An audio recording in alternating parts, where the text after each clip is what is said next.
గౌతమ్ అదానీ ఇండియాలోనే డబ్బున్న వ్యక్తిలో ముఖేష్ అంబానీ తర్వాత సెకండ్ ర్యాంక్లో ఉన్న వ్యక్తి. అలాంటి వ్యక్తికి అరెస్ట్ వారెంట్ రావడం జరిగింది. అసలు అతను ఏం తప్పు చేశారు? ఆ తప్పు వల్ల మనలాంటి కామన్ మ్యాన్ లైఫ్ మీద పడే ఎఫెక్ట్ ఏంటి అనే విషయాలు మనం ఈరోజు ఈ వీడియోలో తెలుసుకోబోతున్నాం. This is Satya Gomapu. Welcome to Telugu finance TV. ఎప్పుడులానే వీడియో చివరి వరకు శ్రద్ధగా చూడండి, ఎందుకంటే చివరిలో ఇదే టాపిక్ సంబంధించి ఒక చిన్న ప్రశ్న అయితే నేను మిమ్మల్ని అడుగుతాను. దానికి సరైన సమాధానం ఎవరైతే చెప్తారో వారి యొక్క వ్యాపారాన్ని మన ఈ ఛానల్లో ఫ్రీగా ప్రమోట్ చేసుకునే అవకాశం అయితే కల్పిస్తున్నాం. ఇప్పుడు టాపిక్లోకి వద్దాం. అసలు అరెస్ట్ వారెంట్ ఎందుకు వచ్చింది? చేసిన తప్పేంటి? విషయంలోకి వస్తే అదానికి చాలా కంపెనీస్ ఉన్నాయి. దాంట్లో ఒకటైన అదానీ గ్రీన్ ఎనర్జీ లిమిటెడ్ అనే ఈ కంపెనీ సోలార్ ఎనర్జీని జనరేట్ చేస్తుంటుంది. అలాంటి ఎనర్జీని సప్లై చేయాలి అంటే, అన్ని రాష్ట్రాలకి సప్లై చేయాలి అంటే ప్రభుత్వం యొక్క అనుమతులు కావాలి. కాబట్టి ప్రభుత్వం ముందు ఒక కొటేషన్ అయితే వారు పెట్టాలి, ఈ ప్రైస్కి మేము ఇద్దాం అనుకుంటున్నామని.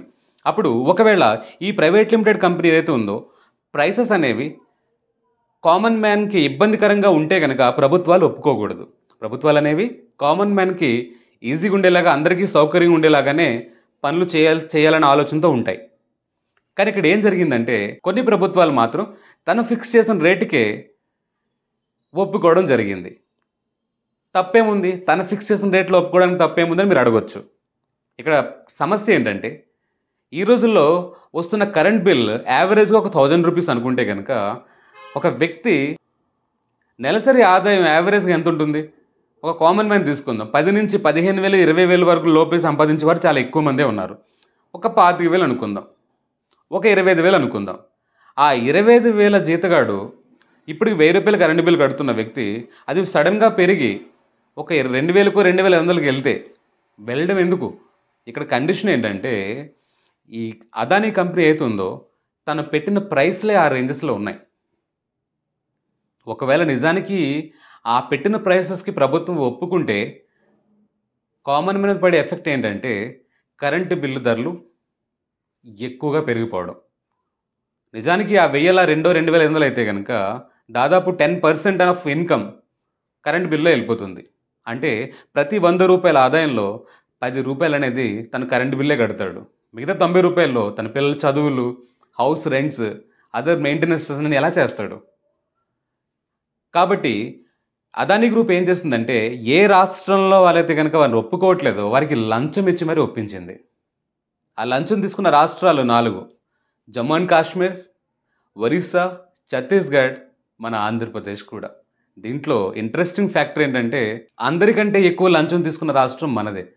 దాదాపుగా 1700 కోట్ల లంచం మన ఆంధ్ర గవర్నమెంట్ అఫీషియల్స్కి అదానీ గ్రూప్స్ నుంచి చేరినట్టుగా ఇన్ఫర్మేషన్ ఉంది. సో ఈ విధంగా లంచం ఇచ్చి ప్రభుత్వాన్ని ఒప్పించినందుకు కారణం వల్ల అదానీకి అండ్ సాగర్ అదానీకి అరెస్ట్ వారెంట్ వచ్చినట్టుగా మనం విన్నాం.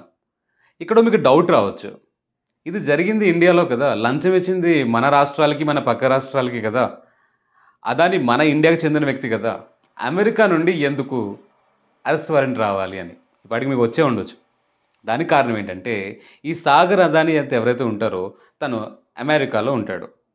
అక్కడ అజూర్ పవర్ అనే కంపెనీ, అది కూడా ఎనర్జీ, ఆ కంపెనీతో మన ఇండియన్ కంపెనీ అనే ఈ కంపెనీ రెండు టైఅప్ అయ్యి అమెరికన్ పబ్లిక్ నుంచి ఫండ్ రైజ్ చేయడం జరిగింది.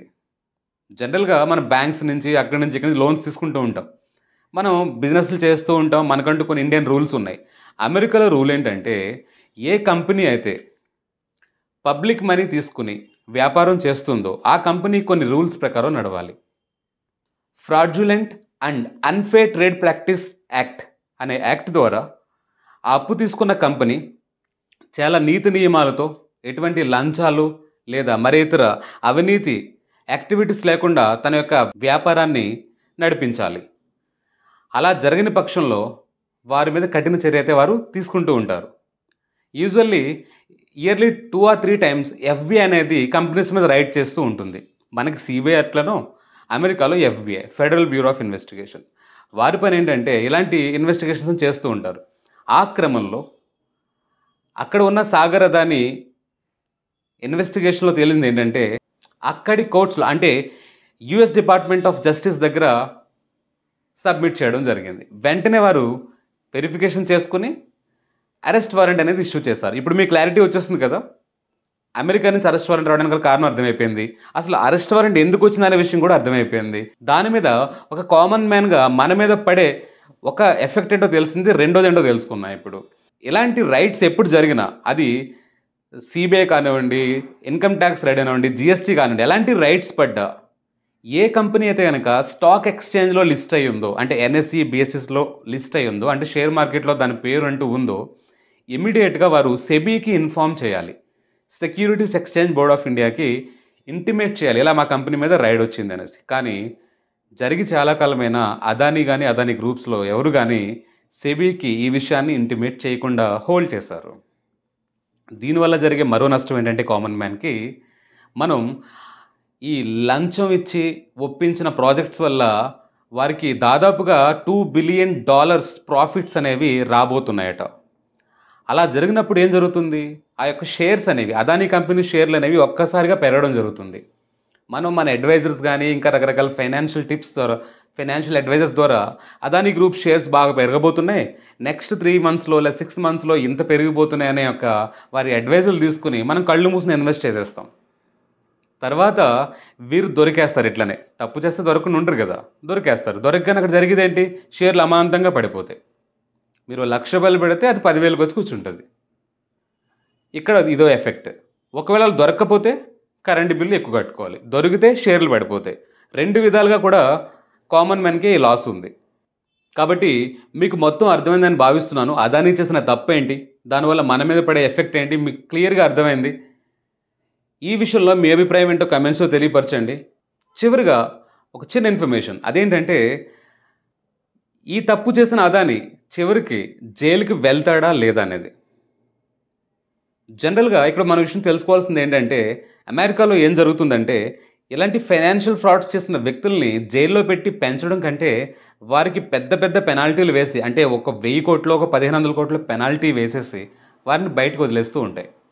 మరి ఇలాంటి ఆప్షన్ ఉంటే అదానీ వాడకుండా ఉంటారా? మీరే చెప్పండి. కాబట్టి అదానీ జైలుకి వెళ్తారా లేదా? మీ గెస్ ఏంటో కూడా కామెంట్స్‌లో తెలియపరచండి. ఈ టాపిక్ మీకు బాగా అర్థమైందని భావిస్తున్నాను. అయితే అర్థమైతే ఇప్పుడు ప్రశ్న అడుగుతాను, దానికి సరైన సమాధానం ఇవ్వడానికి ప్రయత్నించండి.